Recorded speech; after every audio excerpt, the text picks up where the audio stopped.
Do you want to watch it as you're talking, or it might be a little distracting? What I've been doing is just so they're like me in the background, I've been muting the YouTube and then just toggling back and forth to make sure like comments and stuff. I'm just doing that while you're talking. That's not something you have to worry about. Okay, cool. Let me get comfortable. Okay, you can see me? It's a little bit of a buffer, so it takes a few minutes. That's why I always make the Zoom call like 10 minutes before the actual meeting. It's loading.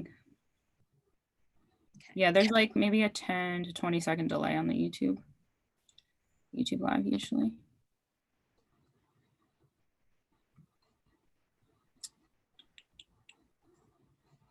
Come on. See me? It's a little bit of a buffer, so it takes a few minutes. That's why I always, there we go. So I'm going to send you the link. Okay.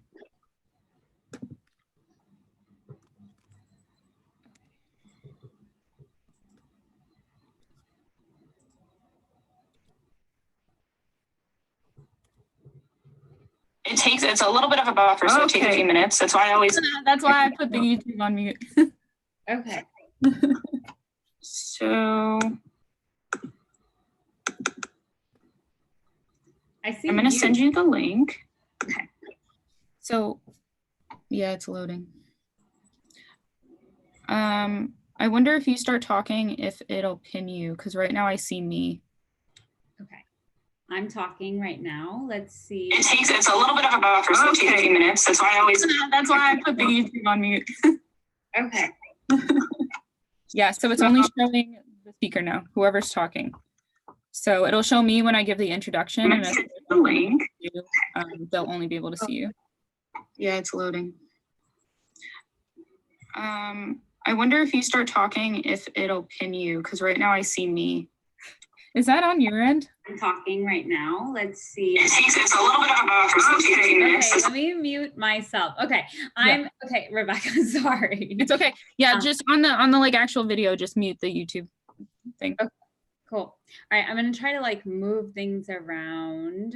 I'm watching the YouTube. Okay.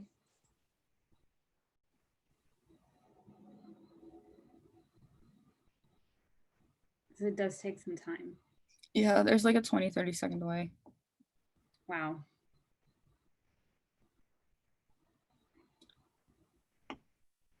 I think it's fine. Well, so what I did last time is, because there's a little bit of a delay, I would just it's fine until it gets to the question section.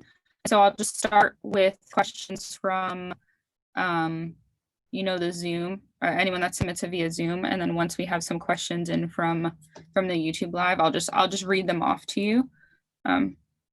Yeah, that's what we did. So I'll just be going back and forth between the two. Yeah, okay, good. It changed your slides. Everything's good. Cool. All right. I wanted to hear, so in the first two slides, you will be talking, right? Mm-hmm. Yeah, I have an intro if you wanted to hear it. I wrote it with Hannah. Yeah, that would be great. I'm still fixing it, but I'll just read it out to you. Let's see. Okay, so I go, hi all, thank you for joining us, Women in Data Boston Chapter's virtual symposium. This is the final segment of our 3-part series that has been happening across the month of June, throughout which we have shared perspectives on career journey and pathways within data and analytics, as well as highlight important areas of application with various industries. It's just an intro for us. Tonight's discussion will last for about 20 to 25 minutes and will be followed by a brief, I think I'm going to change that to 30 because your talk is about 30 minutes. For about 30 minutes, and will be followed by a brief Q&A session. Please submit any questions in the comments section to the right of the YouTube live screen, or if you're joining us via Zoom right now, please submit questions in the chat section to the right as well. However, to submit questions to the YouTube live comments section, you'll need a YouTube account. I'll be monitoring both comments throughout the course of the talk. For those of you who are maybe new to Women in Data, we are a nonprofit organization with a mission to increase diversity in data careers. We provide awareness, education, and advancement to women in the tech industry, specifically in analytics, data science, machine learning, and artificial intelligence. Today's speaker is Thushy Maruges. Did I say that right? It's Thushy Maruges. Maruges. Okay, Thushy Maruges. I'll try to remember that. Yeah, you said it perfectly. Okay. DEI team member and lead of the founders program at Insight Data Science. Among her many accomplishments, Thushy has made a consistent effort throughout her career to focus on diversity and inclusion and bring actionable process change to promote DEI in the workplace. She currently leads a diversity and inclusion and tech leaders resource group in the Bay Area. Today, Thushy is going to highlight some DEI best practices, including strategies that employers can use to successfully create a diverse employee pipeline and recommended places where companies can go to seek out diverse candidates, as well as advice to job applicants who want to join companies that emphasize diversity and equity in their workplace. We're very excited to have Thushy joining us today. And with that, I'm going to turn the floor over to her. I wasn't sure about your intro. We wanted to run it by you to see if you wanted to add anything to your bio or No, that's whatnot. perfect. Okay. And you can say 20 to 25 minutes. I usually speak really fast, especially if I'm nervous. So 20 to 25 minutes, good. Okay. All right, perfect. Yeah, and then wherever you wanted to start, maybe if you wanted to start on your bio. And yeah, then I'll start with thanks to Rebecca for the intro. Hi, everyone. Thank you for the time with me today. Feel free to reach out to me with any follow-up questions. Here's my info, and I'll make sure that it's accessible at the end as well. So before I get started, I wanted to give a quick introduction about Insight Data Science. And in the Insight Fellows program, Insight is a 7-week training fellowship that specializes in leveling up the skills of top-tier scientists, engineers, and data professionals, and connects them with companies who are hiring for roles in data science, engineering, and machine learning. We run 3 sessions a year in 6 physical locations: New York, San Francisco, Boston, Toronto, Los Angeles, and Seattle, and a remote program focused on fellows who are location agnostic in their job search. However, we are all remote right now during COVID. And the way we work with teams is we work really closely with hiring managers and talent acquisition teams to understand their goals and the challenges that they face in finding top tier and diverse talent. And our unique approach and our rigorous admissions process exposes the teams that we work with to more highly qualified talent. And it's the unique process also saves them money and time. Since we know that hiring teams are reducing their recruiting budgets, we're also waiving our hiring fee that companies pay us until August 31st for this summer. And then in terms of DEI and Insight's committed to bringing in underrepresented folks in tech, as we're one of the pipelines for over 700 companies who are looking for data related roles. And I personally work on the Day One Fellows team in the DEI in the overall DEI team, where we're focused on outreach that's more inclusive. And I'll talk about some of the strategies and projects that we are putting together when I discuss what companies can be doing, because it's relevant to hiring practices. Okay, that's going to be my intro to Insight, which I added. I wanted to make sure that's okay with you. Yeah, it's fine. I think, yeah, definitely emphasizing that Insight is pretty much the direct line for diverse, or the industries that you guys partner with, to kind of streamline them into the industry. It's just here's a pool of candidates that are diverse. So. No, I think that's good. Yeah. Something happened where your mic was so staticky. I hope that doesn't happen during it, but I probably won't be talking too much. It's probably if you're moving or are you touching your mic in any way? No. I don't know what's happening. Maybe if I should do it outside. We'll see. It's been okay in here so far. Okay, yeah, it's coming in and out, but it's totally fine. Okay, if you can't hear me for some reason, I'll have the chat open. If I'm talking, let me know and I'll just hold off for a few seconds. Sure. Yeah. Did you want to go through the whole thing, or do you feel comfortable with everything? I would like to go through the whole thing if that's okay with you. That's fine. Yeah. Okay. No trouble. Great, because I just added extra stuff, so I wanted to go through them really quickly with you. Okay. Great. All right. So when we're thinking about diversity and equity, inclusion in hiring, it's beyond what diversity hiring used to be, which is just about the numbers. The new approach includes inclusion, which is cultivated by company culture and policies. And this is only possible with the equitable process, which requires special care and attention to ensure that procedures in hiring is free from bias to candidates' attributes that are not related to their job performance, meaning age, race, gender, ethnicity, etc. And my goal for tonight with you all is to provide some tips on how to do this so you can start implementing some of these strategies tomorrow. This is not an all-encompassing presentation by any means, but these are things that I've seen in the industry working at Insight, as well as in my DEI meetup group where I work with leaders in tech. Importance of hiring DEI candidates. It's not just the right thing to do, but DEI is and will continue to be a business imperative. Why? Some of the reasons for hiring more diverse teams, I don't know if I have to say these out loud to everyone, but it fosters higher innovation. It brings in different perspectives onto the table, and it increases creativity, faster problem solving skills for the team, better decision making, better decision making, increased profits, higher employee engagement, reduction in employee turnover, better company reputation, improved hiring results, and much, much more. And if you need data sets to talk to your teams about this, there will be an appendix section where you can look at some of the research that I've compiled. And I'm sure we're all here because we already believe in this and want to make a change. And one thing to note is that the longer you delay in this process, the harder it will become. And this might lead to a self-fulfilling prophecy for your companies or your teams.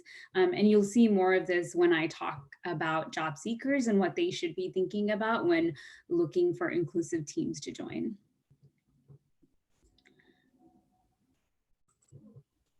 So what should companies be thinking about? The first thing is the issue is not a talent gap, but there is an opportunity gap. So there needs to be intentionality around the recruiting process. The goal is to identify, remove any potential biases in your sourcing, screening, shortlisting of qualified and diverse candidate that may be ignored, turned off, or accidentally discriminating against in your process. And in order to improve accessibility to your teams and to your roles, there is a need to remove false barriers. So be clear about what you want in your job descriptions. It starts with the job description. For example, what is the competency or attribute you're looking for when you're requiring, 5 to 10 years of experience? What is it, the thing that you're looking for when you require a college degree? Is it a signal for communication? Can you just ask for communication in the job description? So making sure you're kind of auditing what are the false barriers that you're putting in place. Other things to consider is eliminating gendered words in your job description. And you can use services like Textio that help give your team guidance on, how the words that you're using in your job description can discourage applicants from applying in the first place. And as a hiring committee or a panel or a team, you can require for a diverse pool of candidates from your recruiters or your recruiting agencies that you're working with. That reflects, the easiest thing to do is ask for something that reflects the population your company serves. Who are your customers? One last thing to think about in terms of removing barriers to entry is reframing thinking about culture fit into a culture add or a value fit. If your culture is mainly white, then you're going to your culture fit is going to look white as well. So if you're new to this journey, think about reframing how you think about culture and value at your company. The next thing is increasing awareness. Where are you posting these roles? Who is aware that you're hiring for these roles?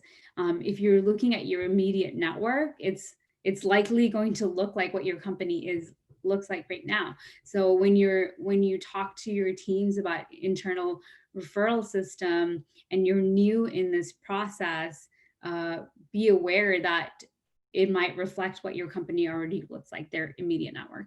So it'll make it hard for you to diversify that pipeline. So think beyond the immediate network and think about reaching out to schools in the South, historically Black colleges and universities, partnering with diversity organizations like Tech Korea or Dev Color for Black software engineers.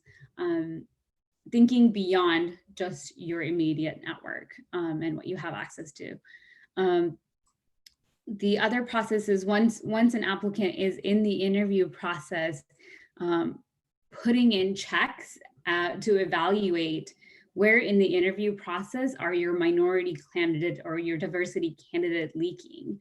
A blind interviewing is one way to help screen in more candidates.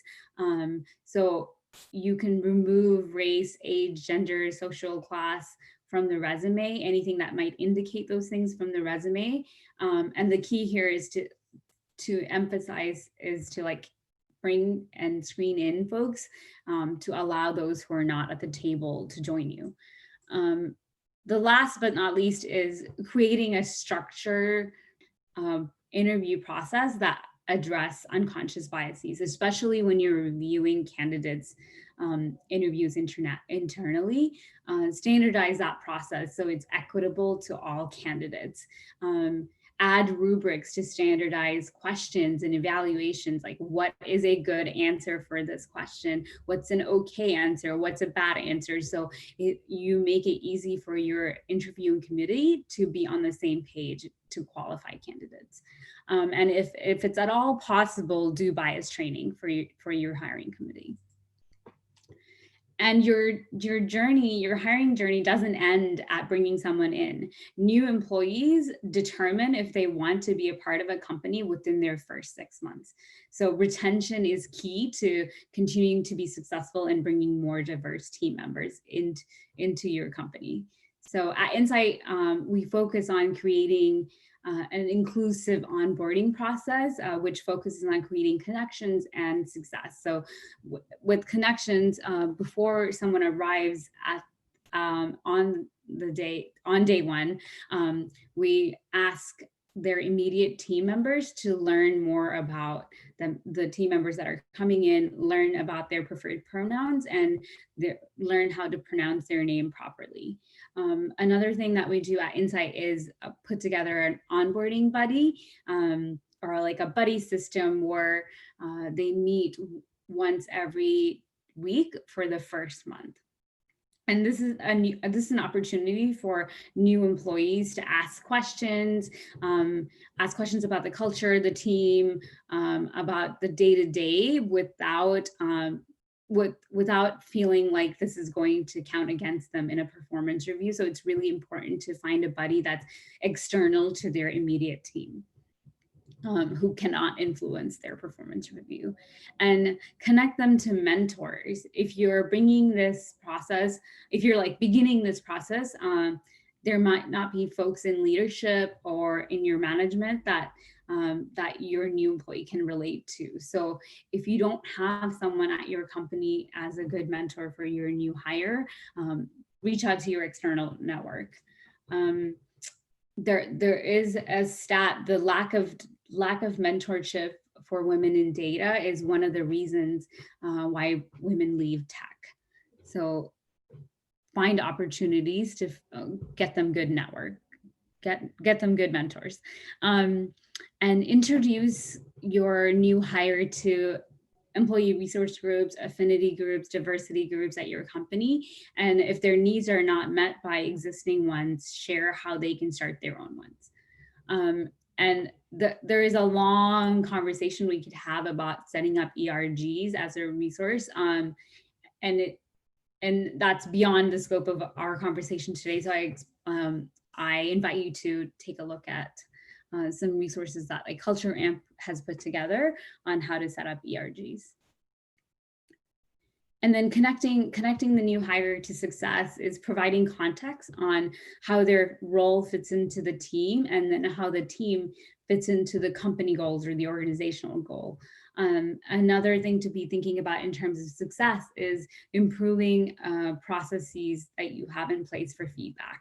A study by the Kapoor Center in Oakland found that women and people of color receive vague feedback as opposed to men. Men are 3 times more likely than women to hear feedback related to specific business outcome, and receive nearly 2 times more references to their technical expertise and vision. And now that you have them going through an onboarding process that you've created to be inclusive, you have the ear of someone who has just had this experience firsthand. So take a few weeks, take some time to get to know where are you lacking in the process, get some feedback from your employee on how their experience was and how it can be improved.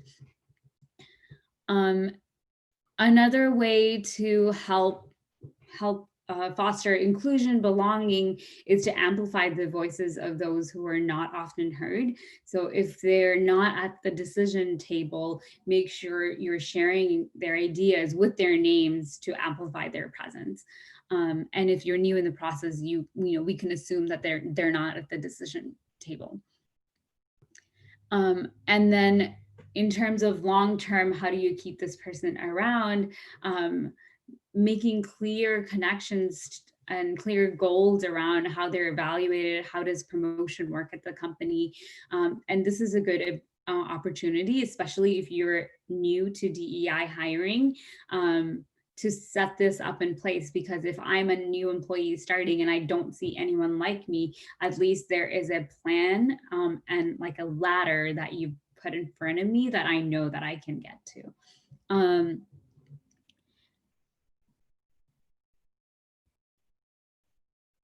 Okay.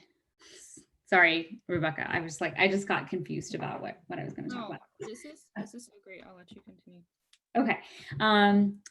Next, I'll be talking about job seekers and what they should be thinking about in their job search. So I invite hiring managers, team members who are looking for new hires to continue listening, because the information that I just share with job seekers can address how you can improve candidate experience and your employer brand. I'll start by saying that I have a lot of empathy for job seekers in the current market. Your challenge is compounded by the economy and COVID. So I can feel that I can surely say that imposter syndrome must be very prevalent right now, and it is real. And my advice to job seekers is try not to tie your worth with rejections you're receiving, especially standard no's that you're receiving. Often companies put jobs out even if they are if they have an internal candidate in mind. So try not to focus on the no's and focus, on the why. If they provide feedback, focus on the why, focus on the feedback, but not on the rejections themselves. And speaking of imposter syndrome, women only apply if they meet 100% of the job description, whereas men apply if they meet 70%. If you think you can do the job and meet 70% of the qualification, I invite you to apply, because job descriptions are often wish list for companies looking for a unicorn. So they know that they're not going to get 100% of what they're putting on the paper. So job seekers, please don't take yourself out of the running yet. Next, if you're thinking about, okay, I want to go to an inclusive company, I want to make sure that I have good impact in my next role, think about, what are the companies that that you want to work for in terms of like mission oriented companies? Is it social impact? Is it the tech that they work with? Think about creating a criteria for what you want to look for, and then explore and research those companies. Like, what kind of pictures do they have on their website? How do they talk about themselves? Look at their team page. Look at who's on their executive team. Who are the managers? Who are the leaders? If they lack in diversity, do they have a statement around diversity? Do they have programs that they have in place to address this?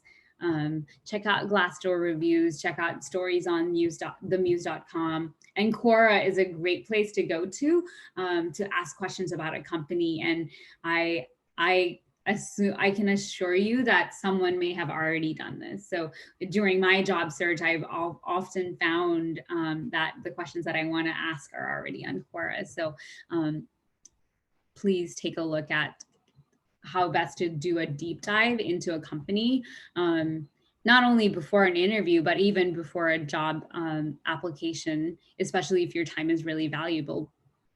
Make sure that you're putting your eggs in the right basket. And in the application process, remove any information that could identify race, age, gender, socioeconomic status, family status. So this is an advice that I gave companies to do blind interviewing. You can help them by removing some of this yourself. And never ever share, by all means, your salary information. If they ask for your salary information, turn the question around on them and ask, what's the range for the salary? What are you willing to, what's the team willing to pay? There are questions that you can ask the team to understand where they stand instead of providing your salary history. And for hiring managers and hiring team members who are listening, try not to base your salaries on someone's salary history, because this negatively impacts people of color and women.